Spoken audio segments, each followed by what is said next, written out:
So I just wanted to come on here real quick and just give a brief explanation as to why Herschel Walker lost the Senate race against Raphael Warnock. Some people are saying, oh, it's a conspiracy, election fraud, the GOP didn't put enough money into Herschel Walker, blah, blah, blah, blah, blah, and it's really not even that complicated. Exhibit A, if you look at the top of the screen, look at the Brian Kemp part and the Stacey Abrams part. These are the vote totals on election night in November 8th, midterm election 2022. Brian Kemp got 2,111,572. Stacey Abrams 1,813,673. These numbers do match the state's website, the Secretary of State website, which is in charge of tallying the election data. I do live in Georgia, born and raised, and there was no real claims of election fraud or crazy stuff going on like we had back in 2020. And Georgia is still a red state. Despite what the media may tell you, every Republican won down ballot for all statewide offices except for Herschel Walker that ran for Senate. Now, let's take a look at the Raphael Warnock and Herschel Walker race that went down on election night, not the runoff, election night. And this is where things get pretty plain and simple. So on election night, Raphael Warnock got 1,946,117. Herschel Walker got 1,908,442. That is a difference of about 38,000 votes or so, and Herschel Walker was down by about 1 point on election night. So if you do the math, just real simple math, Brian Kemp got 2.1 million votes on election night. Stacey Abrams got about 1.8 million votes or so. So that's a difference of about 300,000 votes, but Herschel Walker only got about 1.9 million votes, which means he ran behind Brian Kemp by about 200,000 votes. Why did he get 200,000 less votes on election night than Brian Kemp? It's very simple. The polls were out. I know some people don't believe in polls. I don't really believe in polls like that. I am 100% convinced that 2020 was trash. We all know it. What happened in Arizona this election cycle is trash. We all know it. But in Georgia, they did a lot of tweaking to the election laws here, and it helped clean up Georgia's laws quite substantially. It's not perfect, but it's much better. There was no fraud here in Georgia. Herschel Walker lost because he was always slightly down in the polls, maybe by a point or two. He wasn't the best candidate. He had a lot of scandals. A lot of people said he couldn't talk very articulately. That may not have been his doomer, but the allegations of these abortions he's supposed to have paid for, even though they didn't show any women who actually said that he did it, they just had allegations. It was just a lot of things dogging Herschel during this election cycle. And a lot of Republicans that voted for Kemp just didn't vote for Walker. And some of these people may not have even been real Republicans. They may have been independents or swing voters, and they split the ticket. And there was a lot of chatter about this being a split ticket election where you'll have a lot of people vote for Kemp but not vote for Walker, and that's exactly what happened. Plain and simple, people just didn't want to vote for Walker. And it's unfortunate because this election cycle was a perfect chance to pick off Warnock. He was very vulnerable, and if we would have ran a good, solid Republican, no such thing as a perfect candidate, but just a Republican who wasn't as messy, they would have wiped the floor with Warnock. I mean, of course, Georgia's not as red as it used to be, but it would have been at least a 3 to 5 point victory, in my honest opinion.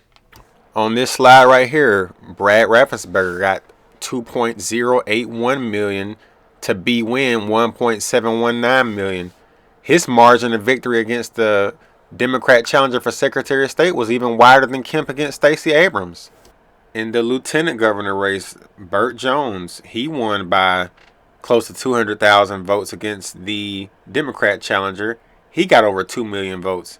So if they gave the Secretary of State, the lieutenant governor, the attorney general, all these other, the agricultural commissioner, the state school superintendent, all Republicans, if they all won by 5 to 6 points, excluding Raffensperger and Kemp, they won by the biggest margins. And I think that voters turned up for Kemp and Raffensperger a little bit more because Kemp and Raffensperger did not bow to Trump. And the Trump derangement syndrome is so strong that people actually rewarded Kemp and Raffensperger with a little bit more vote. Now, I did do my part. I voted for Herschel Walker both times during the general and the runoff. Georgia is a runoff state. If Georgia was not a runoff state, Herschel Walker would have lost in round one. And as a person who loves demography and geography and all that good stuff, I can tell you that Georgia has about 300,000 to 400,000 more registered Republicans than Democrats.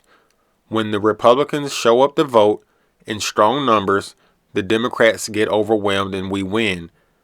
It's about a 53 to 47 state on good turnout years on both sides.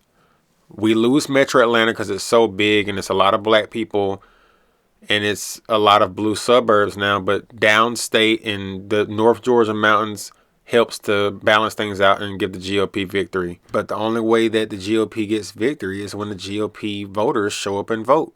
They didn't show up for Herschel Walker, plain and simple. Yes, he got outspent by 3 to 1, 100 and something million to 40 something million.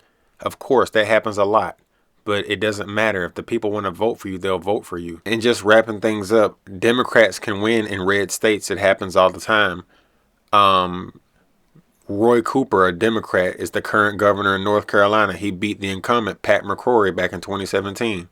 In the state to the north of Georgia that's very red, Kentucky, there's a Democrat incumbent right now by the name of Andy Beshear. He beat the Republican, Matt Bevin. The voters just didn't like Matt Bevin. I think he had some issues with teachers and he wasn't so great on education, but I don't follow Kentucky politics very closely, just mainly when there's a national race. I think they're up for another governor race this upcoming year in 2023. Daniel Cameron, the black guy who was the attorney general during the Breonna Taylor case, he's going to be running, I believe, and we'll see how that goes. Hopefully he can win and they can get their Republican governor back in Kentucky. And last but not least, we all remember the special Senate election in the great state of Alabama, right next door to Georgia, which is a much redder state than Georgia. And Roy Moore lost to a Democrat. The Democrat's name was Doug Jones. Prior to the U.S. Senate run, Roy Moore served as the state attorney general. And there was just a lot of dirt on him that the state Democrat Party never dug up. I guess they didn't have the resources. But when that Senate race came up, they brought the big guns in and they discovered he had had some very, very inappropriate sexual contact with some teenage girls decades prior. So, yeah, I mean, he never did fight the allegations. The Senate race was pretty much locked in at that point. The primary was over. He was the guy that Trump endorsed. And unfortunately, Doug Jones was able to win. And Doug Jones didn't win because Alabama changed to become a Democrat state for that election cycle. Doug Jones won because a lot of GOP voters didn't show up. A lot of GOP voters will not vote for a candidate if they don't like the candidate. So anyway, that's just a few examples of how Democrats can win in our states if we don't show up. And in Democrat states, Republicans can win if they don't show up. It goes both ways. So on any given election night, any candidate can win. It's all about turnout. Like, share, subscribe. Thanks for watching.